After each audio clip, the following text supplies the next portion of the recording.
Praise lord. ఉదయకాలం దేవుని వాగ్దానం మనం ధ్యానం చేసుకుందాం. యోబు గ్రంథము 23వ అధ్యాయము 10వ వచనం. నేను నడవవలసిన మార్గము ఆయనకు తెలియను, ఆయన నన్ను శోధించిన తరువాత నేను సువర్ణం వలె కనపడుదును. దేవునికి మహిమ కలుగునుగా. దేవుడి నేను నడవలసిన మార్గాలు, నువ్వు నడవలసిన మార్గాలు, మనం నడవలసిన మార్గాలు ఆయనకు తెలుసు. దేవునికి మహిమ కలుగునుగా. యోబు భక్తుడు కూడా అదే మాటలు మాట్లాడుతున్నాడు. నేను ఏ మార్గంలో నడవాలో ఆయనకు బాగా తెలుసు, నేను ఎలా జీవించాలో ఆయనకి బాగా తెలుసు. ఆయన నన్ను శోధించిన తర్వాత నేను సువర్ణం వలె కనపడతాను. హల్లెలూయా. అలాగే ప్రియ సహోదరి సహోదరుల, ఉదయకాలం ప్రభు అన్నాడు, నువ్వు నడవలసిన మార్గము దేవునికి తెలుసు. నువ్వే మార్గంలో నడుస్తున్నావో, ఒకవేళ ఇప్పుడు శ్రమల గుండా వెళ్తున్నావేమో, అప్పుడు సమస్యల గుండా వెళ్తున్నావేమో, బలహీనం గుండా వెళ్తున్నావేమో, లేక ప్రతి కరువు గుండా వెళ్తున్నావేమో, నా ప్రభు వాగ్దానం గారు నీతో మాట్లాడుతున్నాడు. యోబుకి ఎలా అయితే ఆయన శోధించిన తర్వాత సువర్ణంగా ఆయన కనపడాలని ఆశపడుతున్నాడు, నా ప్రభు నీతో కూడా అంటున్నాడు, నువ్వు శోధింపబడిన మీదట నువ్వు సువర్ణంగా మార్చబడతావు. హల్లెలూయా. ఏ శోధన వచ్చినా నువ్వు సువర్ణంగా, శుద్ధ సువర్ణంగా మార్చబడాలంటే ఆ శోధనను నిలబడాలి, ఆ శోధనను జయించాలి. ప్రతి విషయంలో ఆయన మన మార్గాలన్నీ కూడా, మన నడతలన్నీ కూడా తెలుసుకునే దేవుడు.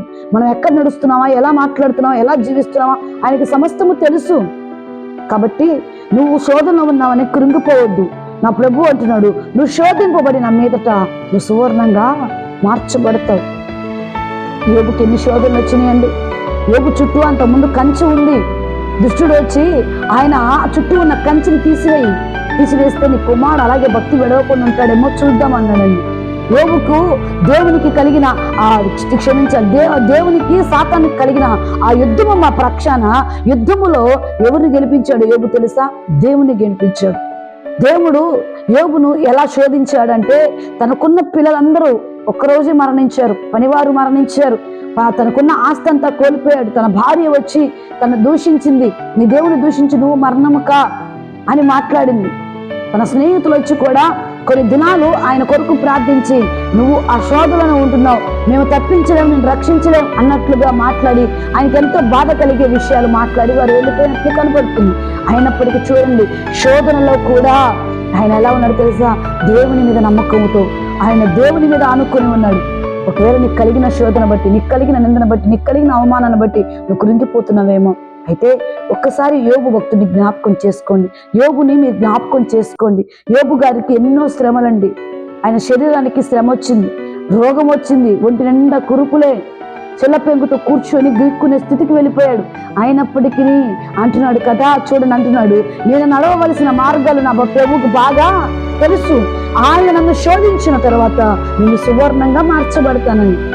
నువ్వు ప్రభు యందు శోధింపబడుతున్నావేమో, దేవుని పెట్టే పరీక్షలలో ఒకవేళ శోధింపబడుతున్నావేమో, ఆ పరీక్షలను నెగ్గాలి అంటే ఆయన ఏ మార్గంలో నడిపించినా నువ్వు అటు మార్గంలో నడవాలి. నువ్వు శోధింపబడిన మీదట శుద్ధ సువర్ణంగా మార్చబడును గాక. యోబు తుదకు మహా అభివృద్ధి పొందుకున్నాడు. ఎంతైతే కోల్పోయాడు అంతకు రెండంతలుగా ప్రభు దేవుడు చివరిలో అనుగ్రహించాడు.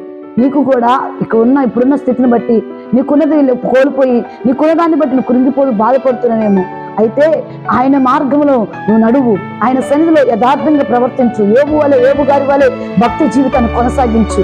ఆయన నేను అంటున్నాడు, శుద్ధ సువర్ణంగా మార్చి మా అభివృద్ధిలోకి నేను నడిపించును కాదు. కాబట్టి ప్రియ సహోదరి సహోదరుడా, ఆయన నువ్వు నడవలసిన మార్గాన్ని ఆయనకు తెలుసు. నిన్ను ఆయన శోధించిన తరువాత నేను శుద్ధ సువర్ణంగా చేయాలని ఆశపడుతున్నాను. నీకునే శ్రమను బట్టి కురింగిపోకుండా ఇటు వాగ్దానం విశ్వసించు, నమ్ము, కురింగిపోకుండా దేవుని సేవలో నమ్మకంగా ఉండు, భయము భక్తి కలిగి జీవించు. ఏమీ ఉన్నా లేకపోయినా యెహోవా దేవుని విడిచిపెట్టొద్దు. ఆయన నేను శుద్ధ సువర్ణంగా మార్చునుగాక. ఇటు వాగ్దానం నీ పట్ల, నీ కుటుంబం పట్ల దేవుని నెరవేర్చి నీరు కట్టి ఫలింపచేయునుగాక. ఆమేన్. Praise the lord.